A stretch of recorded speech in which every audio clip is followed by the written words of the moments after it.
Penn State isn't as good as Ohio State. And it's about time that everyone starts to just acknowledge that. And by the way, you can listen to the media.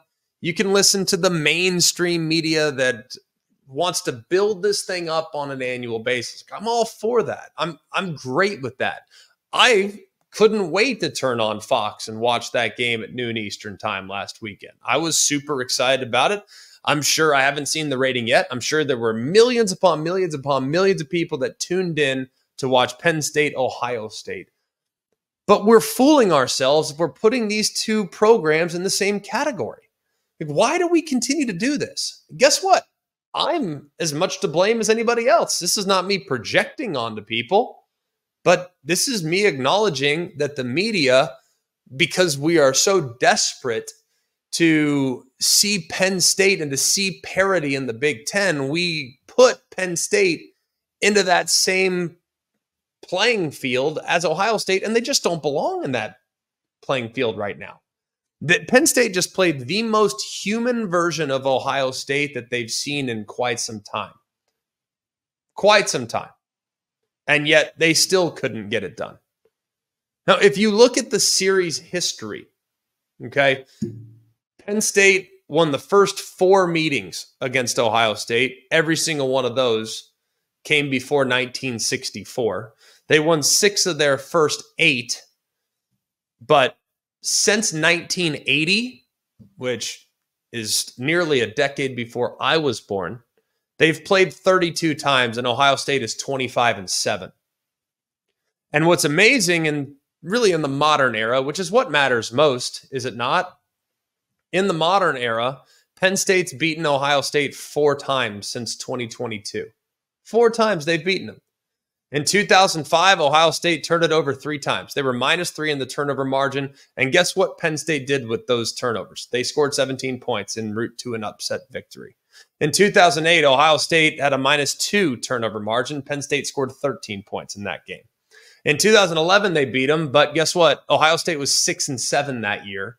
It was like the one black eye year in the history of Ohio State football, at least in my lifetime, it feels like. And then in 2016, it required a blocked field goal return to the house to win.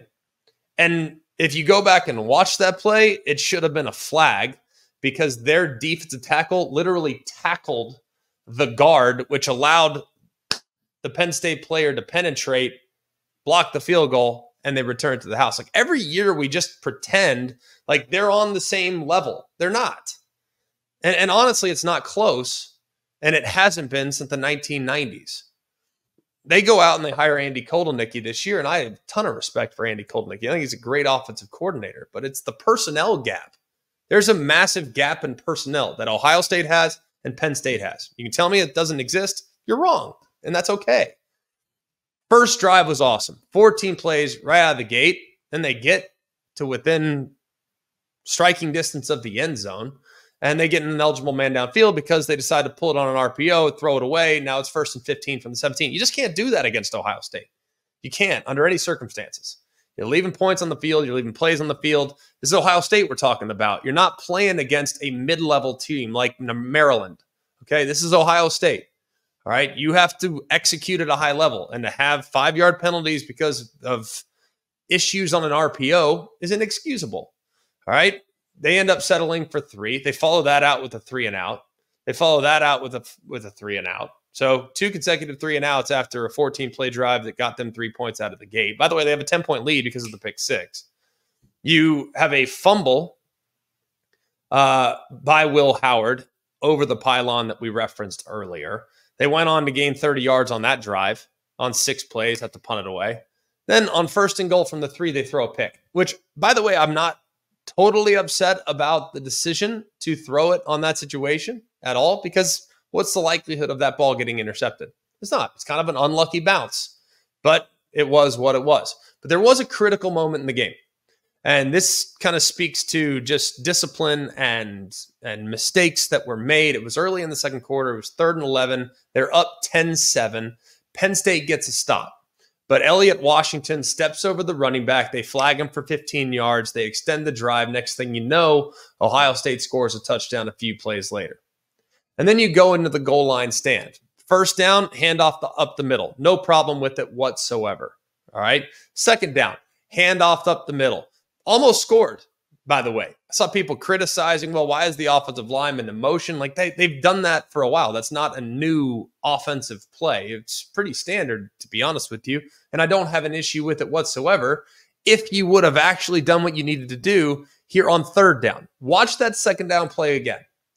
Watch the handoff up the middle and watch the defender at the top of the screen, how fast that defender crashes to try to be impactful there on the downhill run.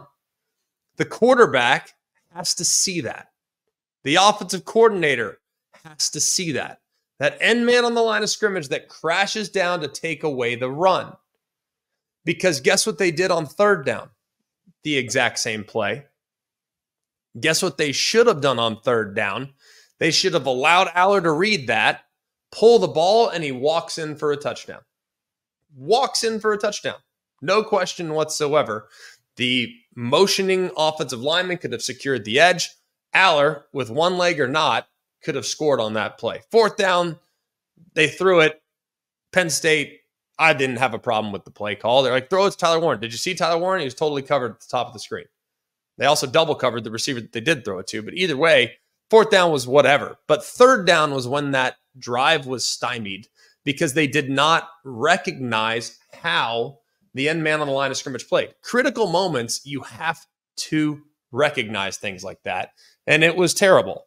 If they would have just looked at the end of the line of scrimmage, it's a walk-in touchdown. Instead, they didn't. They handed off up the middle again. They get stopped again. They end up having the goal line stand, and Penn State falls up short. We always seemingly act like Penn State and Ohio State are playing with the same weapons, with the same caliber of player. They are not. And that's okay, because I still have a lot of respect for what Penn State's program is. But this constant disappointment about Penn State's performance, we need to factor in the fact that their program hasn't been where Ohio State's program is for a really long time. And to expect that just to change immediately is highly unlikely. One final thought on this game, I might add.